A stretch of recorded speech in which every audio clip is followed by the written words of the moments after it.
লালন একটি প্রেরণার নাম, লালন এটি সাধনার নাম। কুষ্টিয়ার ছেউরিয়ায় অবস্থিত লালনের আখড়াবাড়ি শুধু একটি ঐতিহাসিক স্থাপনা নয়, এটি মানবতার এক দর্শনের কেন্দ্র।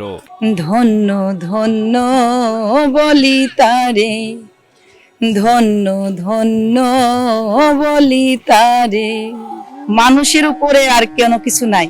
বাউল সম্রাট ফকির লালন শাহের স্মৃতি ও সাধনাকে ঘিরে সারা বছরই এখানে ভিড় করেন দেশ বিদেশের দর্শনার্থীরা। লালন সাইজির মাজারে দর্শনার্থীরা আসে, অনেকে আসে দর্শন করার জন্য, অনেকে আছে লালন অনুসারী, তারা লালন সাইজিকে শ্রদ্ধা ভক্তি করে, সেই কারণে আসে। অবশ্যই এখানে আসলে একটা আত্মার পরিতৃপ্তি আমরা পাই। এই আখড়াবাড়িতে গড়ে উঠেছে ফকির লালন শাহের সাধনা ও দর্শনের কেন্দ্র। জাত ধর্ম ভেদাভেদ ভুলে মানব ধর্মের কথা বলেছিলেন যিনি, তার আদর্শ স্মরণ করতেই আজও এখানে আসেন অসংখ্য মানুষ। কেউ আসেন শ্রদ্ধা জানাতে, কেউ আসেন খোঁজ নিতে নিজের ভিতরের মানুষটির। আপনারা জানেন যে মাজারটা সারা বিশ্বের ভিতর কিন্তু পরিচিত। সে স্বয়ং আমাদের কাছে মনে হয় সে মৃত না, সে কিন্তু জীবিত, সে স্বয়ং আছে আমাদের কাছে। আমরা সবসময় তাকে স্মরণ করেই চলি। সারা বছরই এখানে চলে লালনের গান ও সাধনার চর্চা। প্রতিদিন বসে বাউল আসর। ফলে এই আখড়াবাড়ি আজও একটি জীবন্ত সাংস্কৃতিক কেন্দ্র হিসেবে পরিচিত। আসলে সারা দিন বাসায় থাকলে বিকেল হলি বাজারে না আসলেই মনে হয় যে শান্তি পাই নাই, একটা আত্মার টান। আমরা গুরুধরা মানুষ, একটা আত্মার টান, সাইজির মাঝারে না আসলে ভালো লাগে না। মিলন হবে কত দিনে আমার মনের মানুষেরও শনি, আমার মনের মানুষেরও শনি। আখড়াবাড়ির পাশেই রয়েছে লালন স্মৃতি জাদুঘর, যেখানে সংরক্ষিত রয়েছে লালন শাহের জীবন ও সাধনার সঙ্গে সম্পর্কিত নানা স্মারক, যা গবেষক ও শিক্ষার্থীদের আকর্ষণ করে। আমাদের মূলত অনুষ্ঠানটা 3 দিন হয়।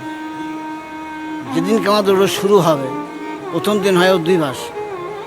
অধিবাসে আমরা দিই সাধারণত খিচুড়ি। পরের দিনকে বাল্য সেবা, সকালে যে আমরা বাল্য সেবাতে দিই ক্ষীর, হয়তো মিষ্টি, সামর্থ্য বুঝে। দুপুরে পূর্ণ সেবা, যেটাকে বলা হয় মাছ, ভাত, দই, আদার্স থাকে আর কি। এই মূলত পূর্ণ সেবা নেওয়ার পরকে মূলত অনুষ্ঠানটা আমাদের শেষ হয়ে যায়, সাধু সঙ্গটা শেষ হয়, কিন্তু সাধুরা থাকে। সিলভার টিপ কন্ট্যাক্টে তৈরি নিরাপদ ও নান্দনিক ক্লিক সুইচ নির্ভরতা জীবন জুড়ে। লালন শাহের এই যে বিখ্যাত যে গানগুলো আছে, এখানে আসলে কিন্তু আপনারা শোনা যায়। যেমন আপনারা শুনতে পাচ্ছেন এখানে বাউল সঙ্গীত চলছে। তো এগুলোকে ভালোবাসে যারা যারা লালনকে ভালোবাসে, লালন সঙ্গীতকে ভালোবাসে, তাদের এখানে আসতেই হবে। এখানে আসলে অবশ্যই ভালো লাগে। লালনের দর্শন দেশের গণ্ডি পেরিয়ে পৌঁছেছে বিশ্বজুড়ে। ইউরোপ, আমেরিকা সহ বিভিন্ন দেশ থেকে পর্যটকরা ছুটে আসেন ছেউরিয়ায়। এই দর্শন মূলত অধিক জ্ঞানে ভাণ্ডার হতে হয়, খালিকার দর্শন সম্বন্ধে জানা যায়।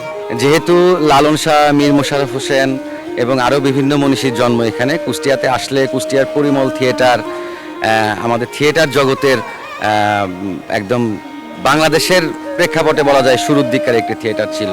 কুষ্টিয়া মোহিনী মিল, তারপরে লালন শাহের মাজার, যা যা দর্শনীয় স্থান আছে সেগুলো দেখে আমরা অবশ্যই আত্মার একটি পরিতৃপ্তি পাই। আমি ঢাকা সাভার থেকে আসছি, আমার মনে টানছে, বিদায় আমি আসছি। এছাড়াও প্রতি বছর দোল পূর্ণিমা ও কার্তিক পূর্ণিমায় এখানে অনুষ্ঠিত হয় লালন স্মরণ উৎসব। তখন লাখো মানুষের সমাগম ঘটে এখানে। তবে উৎসব ছাড়াও সারা বছর দর্শনার্থীদের উপস্থিতি চোখে পড়ে এখানে। সাধুরা থাকে গান শোনার জন্য, কিন্তু আমাদের মূল অনুষ্ঠান আছে 2 দিন হয়। প্রথম দিনে অধিবাস আর দুপুরবেলা পূর্ণ সেবা পর্যন্ত আমাদের মূল অনুষ্ঠান থাকে। এই জ্ঞান আপনার প্রতিদিনের জীবনে অ্যাপ্লাই করে আপনি বিভিন্ন প্রবলেম সলভ করতে পারেন এবং আপনি বিভিন্নভাবে সচেতন থাকতে পারেন। মানবিকতা আর ভেদাভেদহীন সমাজের বার্তা নিয়ে ফকির লালন শাহের দর্শন আজও সমান প্রাসঙ্গিক। সময় বদলালেও ছেউরিয়ার এই আখড়াবাড়ি যেন সেই বার্তারই জীবন্ত সাক্ষী। লালন শাহের গানগুলো খুব মনে লাগে, সেই ক্ষেত্রে আন্তরিকভাবে মন থেকে চাই, তাই দেখতে আসছি। কিন্তু আসলে দেখতে এসে ভালো লাগছে। লালন শাহী আসলে বাংলাদেশের একটা ঐতিহ্য, এবং যে ঐতিহ্য ধারণ করে এখানে আসলেই সেটা আসলে দেখা যায়। যে জন্য আসলেই কুষ্টিয়ায় আমরা মাঝে মাঝে আসি।